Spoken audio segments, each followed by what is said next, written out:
Bonjour à tous et bienvenue dans ce GCN Show numéro 221. Exactement. Et dans cette édition, avec Max, on va se poser et vous poser une question. Faut-il changer le modèle économique du cyclisme professionnel? On va clairement parler de pognon, quoi. Ouais, que de pognon. Et spoiler alerte, oui, il faut changer. Ah, ok, allez, on va voir ça. Donc comment ça, Louis, tu penses qu'il faut changer le système actuel du cyclisme professionnel, du style changer les revenus des équipes? Le budget des équipes est trop important, trop faible, les sponsors risquent de partir, le système est foutu et pourri, comme on pourrait dire? Alors, je ne sais pas s'il est pourri, mais je trouve qu'en tout cas, il arrive à certaines limites. Déjà, revenons sur le système actuel.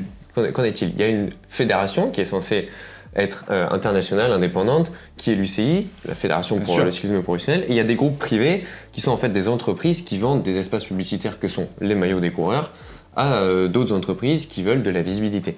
AG2R, la marque AG2R à la mondiale avait fait une étude là-dessus sur ce que ça leur rapportait de sponsoriser une équipe de vélo par rapport à ce que ça leur rapporterait de payer une pub pendant le Tour de France par exemple.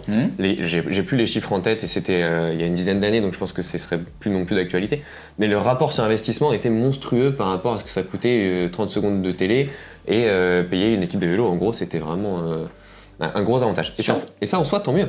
Surtout quand tu as Vaucler qui fait 15 jours en jaune avec le maillot Europcar. Si en plus ça arrive, les voitures de location Europcar, là, cette époque-là, c'était les forfaits de téléphone quand il était à Bouygues et les brioches quand il était à Brioche la boulangère. Exactement. Ça allait bien. D'ailleurs, moi je vais en vacances à UAE. Du coup, je vais à Dubaï. Mais c'est exactement ça. Et Oui, en fait, c'est le sponsoring. C'est du sponsoring. Les équipes vendent et 70 à 80% du budget minimum viennent uniquement de sponsors qui signent des contrats plus ou moins longs, 2, 3, 4, 5 ans comme ils veulent, avec des budgets pour faire partie du monde du pro.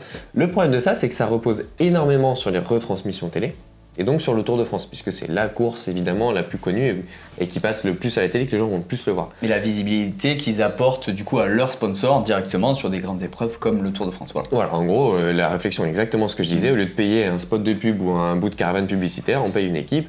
On a un petit peu toute l'année, mais on a surtout le Tour de France. Sauf que du coup, toutes les équipes ne font pas le Tour de France. Sauf qu'elles vendent toutes le Tour de France. Parce que quand on va voir un sponsor qui connaît rien au vélo et qui veut juste un retour sur investissement, il dit « Mais est-ce que vous faites le Tour de France ?» Et du coup, tout le monde vend le Tour de France, sauf qu'il n'y a que 20 places. Et du coup, ça conduit à une espèce de course à la première division, qui conduit à une espèce de course au point, et non plus. Et en fait, c'est un système qui, à long terme, n'est pas bon, puisqu'on fait des choix pour marquer des points, et pas pour pérenniser un projet sportif. Tu veux dire des courses de second rang, potentiellement gagner plus de points que si on fait 50e sur une étape du Tour de France. Exactement, parce que le barème UCI serait aussi... on pourrait faire un show entier sur le barème UCI de comment on marque les points. Des fois, une 10e place... sur une course d'un jour, ça vaut plus que de gagner une étape sur un grand tour ou sur des grandes courses par étape. Mais ça, c'est un autre débat. Et du coup, ce système économique qui conduit à des coureurs qui signent des CDI à la Wout van Aert ou des contrats très longs jusqu'en 2030, mais avec des sponsors qui, eux, ont signé moins longtemps. Oui, mais ça, après, moi, ça m'étonne pas. Dans tous les sports, et notamment si on fait un parallèle avec le football, par exemple, sur les maillots de tous les joueurs, ou même en rugby, on voit marquer des sponsors qui sont plus ou moins gros. Donc ça, je vois pas en quoi c'est quelque chose de différent, on va dire. Eh bien, la différence, à mon sens, c'est que tu parles du football, les clubs de foot génèrent des revenus qui leur sont propres. Ce qui n'est pas le cas des équipes de vélo. Alors, tu as parlé des maillots. Par exemple, les équipes de foot font du merchandising, c'est-à-dire qu'ils vendent des maillots, des goodies, etc. aux couleurs de leur équipe. Ouais, de notre côté, la Quick Step aussi vend des maillots. Oui, mais c'est Castelli qui empoche la plupart des revenus. Les revenus, quand on achète un maillot d'une équipe, c'est l'équipementier qui a les revenus et c'est pas l'équipe de vélo, notamment parce qu'il n'y a pas ce côté merchandising, il n'y a pas ce... Tu peux pas acheter le maillot de Wout van Aert, ou de Mathieu Van Der Poel, ou de Tadej Pogacar. Tu peux acheter que le maillot de l'équipe. Tu peux acheter le maillot de l'équipe et tu l'achèteras auprès de l'équipementier. L'UCI refuse de mettre le nom des coureurs sur les maillots, par exemple, et du coup, personne n'achète le maillot de Pogacar. Je suis persuadé que si demain, il y avait un maillot UAE avec écrit Pogacar dans le dos, il y aurait beaucoup plus de fans qui achèteraient ce maillot parce qu'ils veulent le maillot de Pogacar. Et ces revenus pourraient venir à l'équipe et non pas à l'équipementier, ou en tout cas partagé, et ce serait une source de revenus. Mais on parle du football par exemple, les droits télé. Ça, c'est quelque chose que les équipes doivent percevoir quand même, parce que c'est eux qui font le spectacle, c'est eux qui apportent du coup de l'intérêt à la course, et du coup, c'est retransmis à la télé. Donc En foot, on sait que c'est très très important, par exemple. Eh ben, c'est des gros débats chaque saison ou chaque 2 saisons pour les droits télé. En vélo, il n'y a pas de reversement des droits télé aux équipes. Okay. En fait, dans le vélo, tous les revenus qui sont générés, chacun garde un petit peu pour soi. C'est-à-dire que les organisateurs, ASO par exemple, qui organise le Tour de France, ne reversent pas de droits aux équipes. Et inversement, et du coup, il n'y a pas de revenus qui sont générés de cette façon-là. Alors que comme tu le dis, c'est bien parce qu'il y a des équipes au départ qui se battent pour être au départ pour faire du spectacle. On voit des équipes qui font des échappées publicitaires qui servent justement à faire vivre la télé pendant toute l'étape. Et bah, en soi, il y a un retour dans le sens où il y a des heures de télé à vendre aux futurs sponsors, mais il n'y a pas directement de retour sur cet investissement-là, d'avoir passé la journée à l'avant par exemple.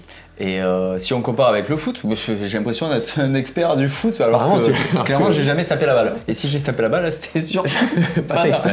Dans les cages, et ça remonte à un petit moment. Bref, on a... J'ai perdu. Non, si, voilà. Lorsqu'un joueur change de club, je sais que des sommes sont rapportées au club formateur. Est-ce que ça, dans le cyclisme actuel, c'est quelque chose qui existe? Parce qu'on sait que les clubs actuellement sont quand même pas vaillants niveau budget. Justement. Alors, je vous encourage vivement à aller sur le site Direct Vélo pour voir les différents articles qui ont été faits sur le sujet, et je vous encourage surtout à aller voir vos clubs locaux pour voir dans quel état ils sont. Moi, ça fait plus de 10 ans que je suis dans le cyclisme amateur de haut niveau, et j'entendais déjà en arrivant, ça faisait des années que les clubs demandaient des droits de formation, comme tu l'as dit. Parce que ça n'existe pas, encore une fois, ça n'existe toujours pas. Alors, les équipes, notamment les équipes qui ont un ancrage local, par exemple les équipes bretonnes ou H2R qui est très ancrée dans son territoire, ou FDJ dans le Grand Est, peu importe. Chez les filles aussi, par exemple la FDJ Suez en Nouvelle-Aquitaine rayonne quand même un petit peu. Et ça va donner des bidons, ça va organiser des petites choses, voilà. Mais il n'y a pas quelque chose de légal et d'un petit peu de bête et méchant, en tout cas comptable, genre un coureur ou une coureuse a passé tant de temps dans tel club, et donc l'équipe dans laquelle elle est professionnelle lui reverse tant d'argent. Ce qui serait un juste retour des choses, parce que je te l'ai dit en préparant le show, s'il y a un point commun à tous les coureurs du Tour de France, c'est qu'un jour ils ont pris une licence jeune dans le club du coin. Pour pouvoir faire les courses locales, justement. Pour pouvoir faire les courses locales qui elles-mêmes ne reçoivent rien des organisateurs plus puissants ou des équipes pro de la région, etc. Et du coup, il y a pas de... Comme les équipes ne génèrent pas leurs propres revenus, bah elles gardent ce qu'elles... On l'a dit, elles sont dans une situation précaire avec des contrats déterminés, et du coup elles gardent ce qu'elles gagnent, pas par égoïsme pur et par appât du gain, mais parce qu'elles doivent déjà lutter contre les autres équipes qui ont un gros budget, et parce qu'elles doivent assurer leur propre avenir. Et du coup, il n'y a pas de rayonnement de ces équipes, et il n'y a pas un système économique avec une base de pyramide qui soit réellement solide. Et les primes de course, je suppose que c'est pas assez important pour pouvoir générer de gros budgets pour une équipe moyenne, on va dire. Mais pour n'importe quelle équipe, de toute façon, les primes de course sont versées aux coureurs, et en soi, ils le méritent, ne serait-ce que pour la prise de risque et pour la performance. Et de toute façon, tu l'as dit, ça fait pas vivre une équipe sur une année. Je suis même pas sûr que ça paye le salaire du leader, hein. Les primes de course, faudrait avoir. Ça dépend qui, évidemment, quelle équipe et quel leader, mais voilà. Et du coup, on se retrouve à un système qui est en soi pas périn. Une entreprise qui fonctionnerait comme ça, elle serait un petit peu inquiète. Le problème, c'est quand l'entreprise, justement, baisserait en rendement, du coup, les sponsors, qui sont liés par des contrats, qui sont sur plusieurs années, peuvent partir. On a vu par le passé l'équipe BNB Hotel complètement s'arrêter pour faute de budget.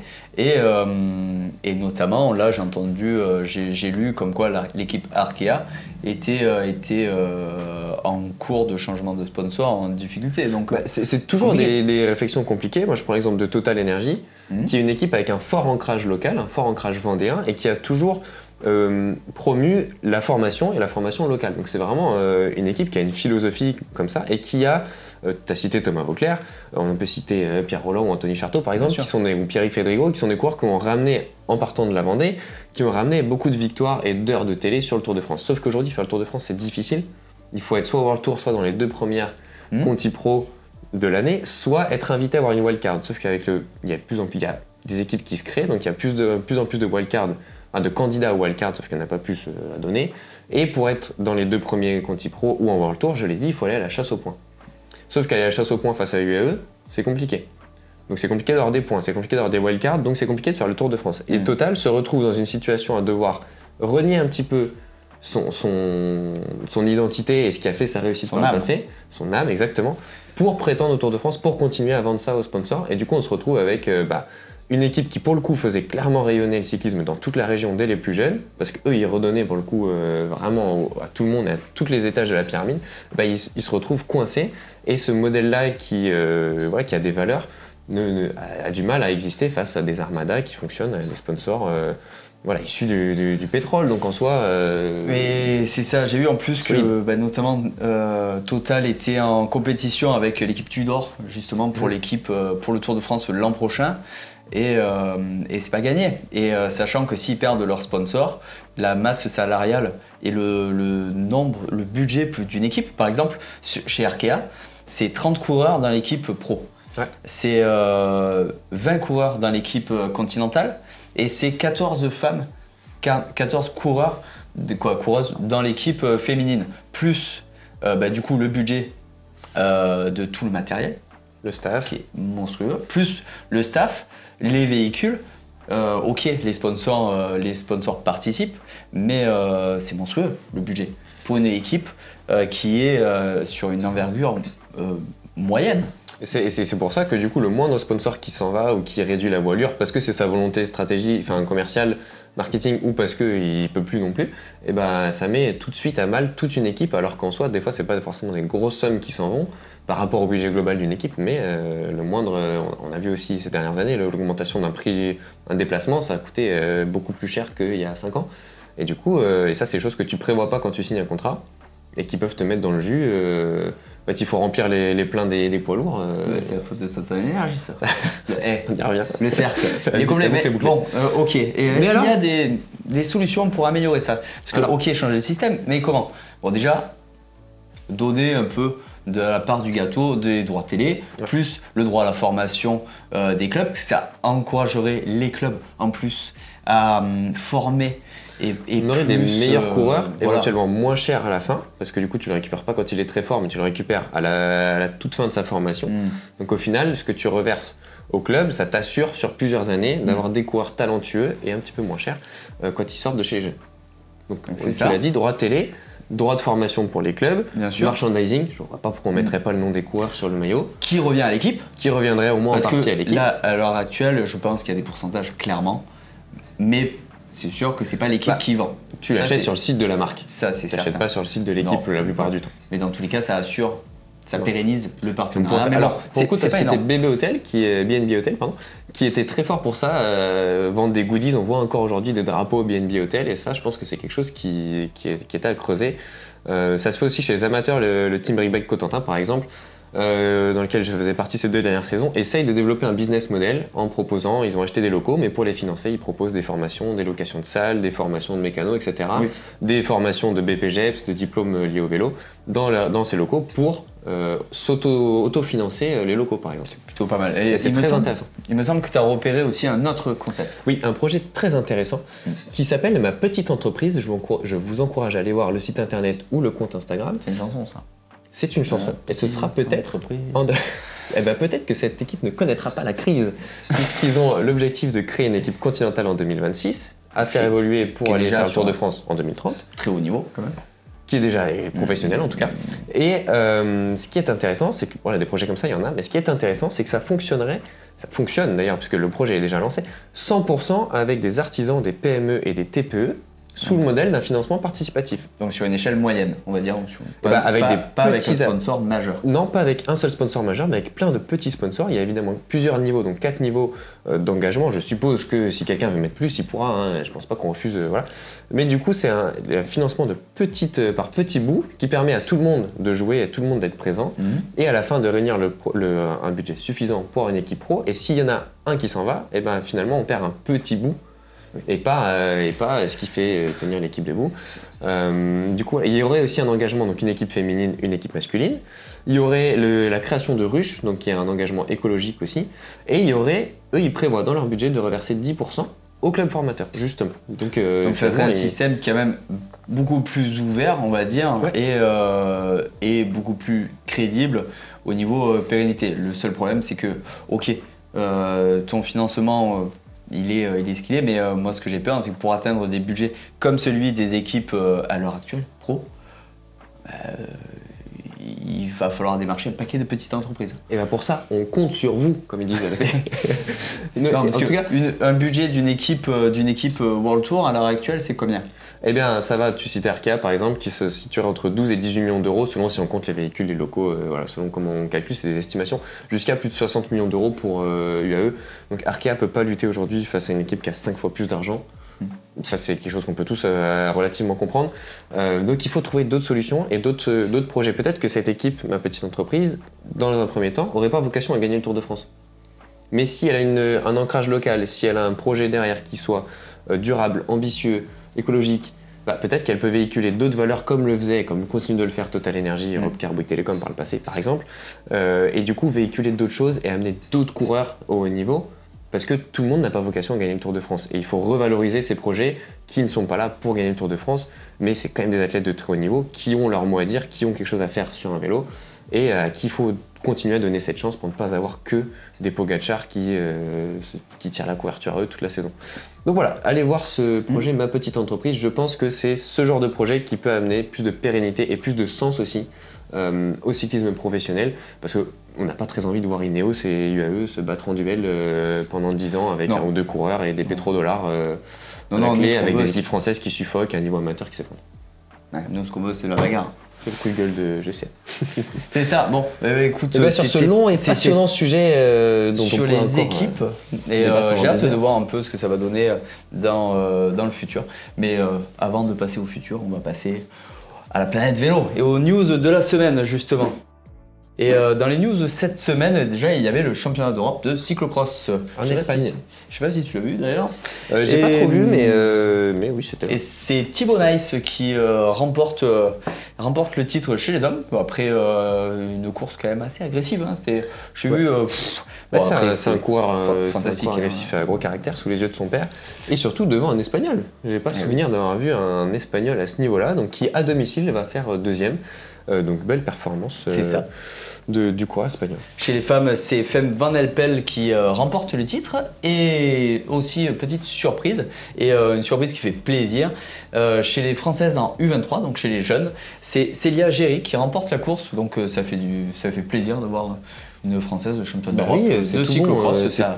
Ça assure l'avenir. La nouvelle recrue de la FDJ Pauline Ferrand-Prévôt avait gagné peut-être quelques titres en cyclocross. Chez les élites, il reste encore quelques marches à franchir pour Célia, mais en tout cas, ça annonce un bon hiver et une bonne saison 2025. C'est ça. Autre news que j'ai vu passer cette semaine aussi, c'est l'équipe Uno X qui va changer de vélo. Il passe de la marque Dare à la marque de vélo Dare.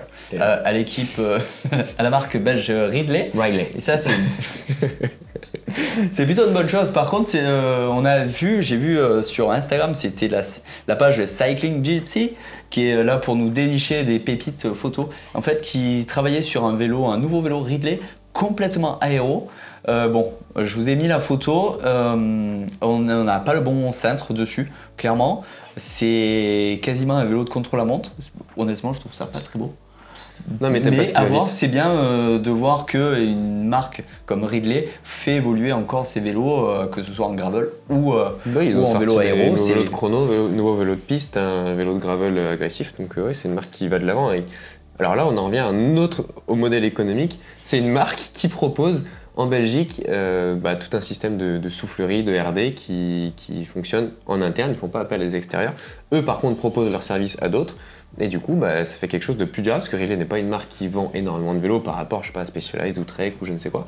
Et du coup, c'est une marque qui vit autrement et qui propose des produits de qualité qui sont moins chers par rapport en termes de rapport qualité-prix, et qui sera sans doute peut-être au Tour de France l'an prochain. C'est ça. Et d'ailleurs, ce qu'on m'a dit là sur cette cabine aéro, c'est que vu que c'est en Belgique, ils lancent des frites. On va voir. Faut voir si la frite rebondit ou pas. Allez, passons. J'ai découvert aussi un nouveau vélo assez sympathique chez les Basques chez Orbea. Et en fait, c'est le Avent, et c'est un vélo en aluminium qui est sur un budget vraiment descendu par rapport au vélo à l'heure actuelle, avec les soudures polies. donc qui fait effet carbone. On a un peu le même concept chez Canyon avec l'Endurace. Ils disent pas de gros mots. Qu'on a dans le bureau. Ils sont bien polis, quoi. Exactement. Et un peu comme le faisait Cannondale il y a à peu près 25 ans.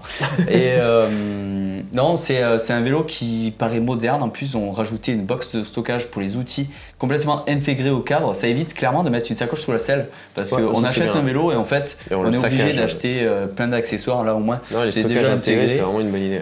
À la base, je pensais que c'était un vélo électrique, d'ailleurs, j'avoue. Mais non, c'est sympa de voir des vélos qui innovent et qui sont dans leur propre gamme et qui ne sont pas des vélos haut de gamme, descendus en gamme pour avoir un prix plus accessible. Là, c'est un vélo qui est directement accessible et je trouve ça assez sympathique. Parlant d'accessibilité réduite pour le coup, on va parler de la marque Rapha que vous connaissez peut-être, une marque de textile qui avait inventé un business model, encore une fois, bien sûr, c'est vraiment un show à base de dollars, qui était basé sur le textile premium et sur l'exclusivité, en étant membre d'un club, donc sur le côté exclusivité et communauté. Ça a bien marché. Très bon modèle. Pendant longtemps, ça a donné des textiles de qualité et très beaux. On les cite souvent d'ailleurs sur GCN. Mais la marque annonce être en déficit depuis 7 ans, tu as marqué. Ce qui est monstrueux. En fait, ce qui s'est passé, c'est qu'ils ont créé un concept qui a été novateur. Donc le club avec la communauté, les cycling cafés, la marque de textile sobre et premium, quelque chose de vraiment esthétique. Et du coup, ils ont lancé ce modèle, donc ça a très bien marché les premières années. Ils ont investi. Donc ça, c'est normal que la marque perde de l'argent pour investir. Voilà. Seul problème, c'est qu'après, du coup, le concept a été copié par d'autres marques qui sont venues encore plus sur le segment premium, et notamment comme MAP ou Panormal Studio, avec des prix qui sont même 2 fois plus chers. Et finalement, les ventes ont diminué chez Rapha, mais sauf que ils payaient leur investissement, donc clairement ça fait 7 ans qu'ils perdent de l'argent alors qu'ils étaient novateurs sur le sujet. Et que ça a marché pendant un temps quand même. Et finalement maintenant ils sont même moins chers que la concurrence, donc ça c'est dommage de voir des marques comme ça, qui sont quand même belles et basées sur la qualité, perdre de l'argent. Bon voilà, on verra un peu ce que nous réserve le futur. Et le futur, déjà c'est... En parlant de club d'exclusivité, tu veux terminer avec le club GCN en français avec 2 news. La première, je l'annonce pour toi, c'est que tu seras le leader de la sortie Zwift sur le club GCN Global, pas GCN France, ce mercredi à 19h30. Donc c'est toi qui vas la mener. Donc si vous voulez participer avec Max, la menace. Donc voilà, pour ça il faut rejoindre... Rien d'ailleurs, pas de l'autre chrono, rien que Max n'aime pas. Il faut rejoindre sur Zwift Compagnon le club GCN, le GCN Global, et ensuite vous aurez accès à l'événement. Donc autant vous dire que préparez votre French baguette, parce que c'est rempli d'anglais. Et je vais tout donner, tous les panneaux, on va faire tous les panneaux. C'est le thème permet de rouler en groupe, donc même s'il y en a qui font des puissances exceptionnelles, on restera tous en groupe, mais clairement on va se donner. On va montrer un peu quel bois on se chauffe. Je mettrai des vidéos. Tu te chauffes du bois de Panélande. Ah mais moi je me chauffe évidemment. Et deuxième chose, je suis allé sur le club GCN en français sur Strava. Et là, je suis resté assez sceptique. J'ai vu une sortie de l'athlète qu'on doit féliciter cette semaine. Il me semble que c'est la 2e fois qu'on le félicite. C'est quelque chose. Eric Devenin. Et en fait, il a fait une sortie de 150 km autour de chez lui. Ok, très très bien. Ouais. Sortie d'entraînement, 150 km. Bon, le seul problème, c'est que moi, ça m'a fait mal aux yeux. Il a fait que des détours autour de chez lui. Mais en fait, quitte à faire du vélo, le vélo, ça permet de voir quelque chose de plus loin que la course à pied, admettons. La course à pied, on fait 2 heures, on a tourné autour du lac devant chez vous et c'est fini. Le vélo, ça permet d'aller explorer. Quitte à faire du vélo, allons loin, ne tournons pas en rond devant chez nous. C'est déjà mentalement, c'est beaucoup plus dur. Et de 2, le vélo, c'est l'évasion, il faut profiter. Donc voilà. Eric, il n'avait pas sa sacoche de sel intégrée et qui s'est dit en cas de crevaison, il faut que je reste à portée de fusil de la maison. C'est peut-être ça, ou peut-être il y avait peut-être une raison, parce qu'il y avait un nuage ou une éclaircie juste au-dessus de la région. Mais Eric, s'il te plaît, va un peu plus loin, envoie-nous des photos d'une boulangerie que tu ne connais pas ou du moulin qui est à 100 km de chez toi. Hop, tu fais aller-retour, ça te donnera un but. Et moi, personnellement, ça me fera moins mal aux yeux en regardant ton activité. Je verrai un peu plus de plaisir que simplement de l'entraînement. De l'entraînement, on s'en fout. Dis-nous pourquoi tu as fait ça. Allez. Son gamin faisait la sieste et Et qui reste pas loin avec le babyphone. Regardez à chaque fois là. Restez à portée de babyphone pour voir ce qui se passait. Bon allez, dites-nous si vous avez d'autres idées pour le système économique du cyclisme pro. Et si ça vous intéresse, peut-être qu'on fera un show complet sur le système économique du marché du cycle. C'est une idée qu'on a, donc si ça vous intéresse et si vous avez des pistes de réflexion là-dessus, n'hésitez pas à nous le dire en commentaire. Voilà. Et surtout, n'hésitez pas à vous abonner, à nous mettre un petit like, un petit mot doux et roulez bien d'ici la semaine prochaine. Allez, à bientôt. Ciao, ciao.